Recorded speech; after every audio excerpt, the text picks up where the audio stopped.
तो ये हो गया, देखो जापानीज कैसे लिखी जाती है। हमारी जैसे हिंदी भाषा है, ठीक है। हिंदी में क्या है, देवनागरी भाषा है, इसमें एक स्क्रिप्ट लिखी जाती है, जैसे अ, आ, ई, ऊ, है ना। एक छोटी ई भी आती है, फिर ऊ भी छोटा आता है, ठीक है।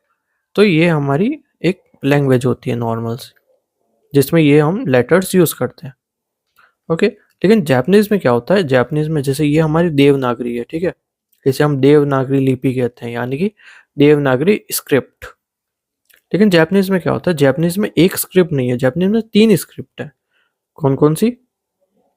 तो एक का नाम होता है हीरागाना, हीरा गाना। ओके, मेरी राइटिंग पे मत जाना प्लीज। सेकंड होती है काताकाना,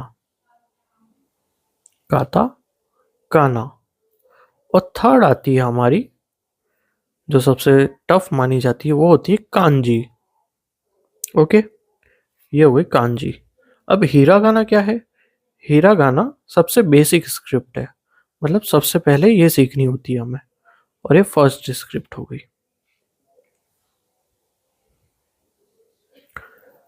इसे कब यूज किया जाता है? जब बेसिक जैपनीज वर्ड्स को यूज करना हो, जैसे कि सुमिमासेन हो गया, सुमिमासेन। सुमिमासेन का मतलब होता है एक्सक्यूज मी, या सायोनारा हो गया, ठीक है। सायोनारा का होता है गुड बाय या बाय या फिर मिलेंगे, कुछ भी हो सकता है। कोम्बावा हो गया, मतलब गुड इवनिंग के लिए यूज करते हैं ये। ऑल्दो ये ग्रीटिंग बाकी टाइम पे और भी यूज की जा सकती है, वो हम बाद में देखेंगे कभी। काताकाना कहाँ यूज होती है? काताकाना यूज होती है फॉरेन वर्ड्स के लिए, जो फॉरेन वर्ड्स होते हैं, जैसे कि कॉफी। अब कॉफी कोई लोकल वर्ड तो होगा नहीं, है ना। कॉफी एक इंग्लिश वर्ड है। सेकंड हो गया अमेरिका, अमेरिका, या फिर इंडिया हो गया, ठीक है। तो ये वर्ड्स जो है वो फॉरेन वर्ड्स हैं। तो इसके लिए कौन सी स्क्रिप्ट यूज की जाएगी? काताकाना, लिपि बोल लो।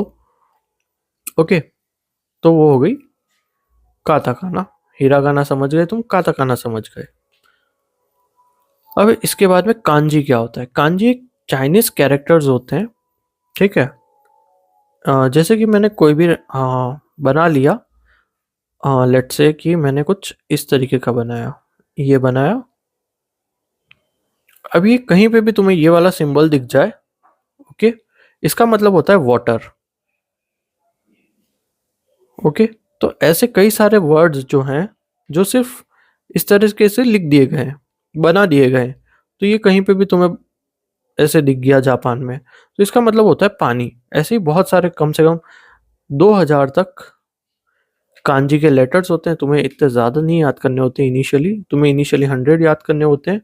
अगर तुम्हें JLPT का एग्ज़ाम देना है, JLPT N5 का एग्ज़ाम देना है, तो तुम्हें 100 से 200 जो कांजी है वो इनफ होती है। डरने की बात नहीं है, आसानी से हो जाती है जैसे जैसे प्रैक्टिस करते हैं, ठीक है। तो जैसे हिरागाना हो गया हमारी बेसिक स्क्रिप्ट, जो कि फर्स्ट स्क्रिप्ट है, जापानीज चीज़ों के लिए यूज़ की जाती है। काताकाना फॉरेन वर्ड्स के लिए यूज़ की जाती है, coffee, America, India, Germany, Paris, अलग अलग वर्ड्स के लिए काताकाना में लिखी जाती है। प्रोनाउंसिएशन वही होता है, बस लिखने का स्टाइल चेंज हो जाता है।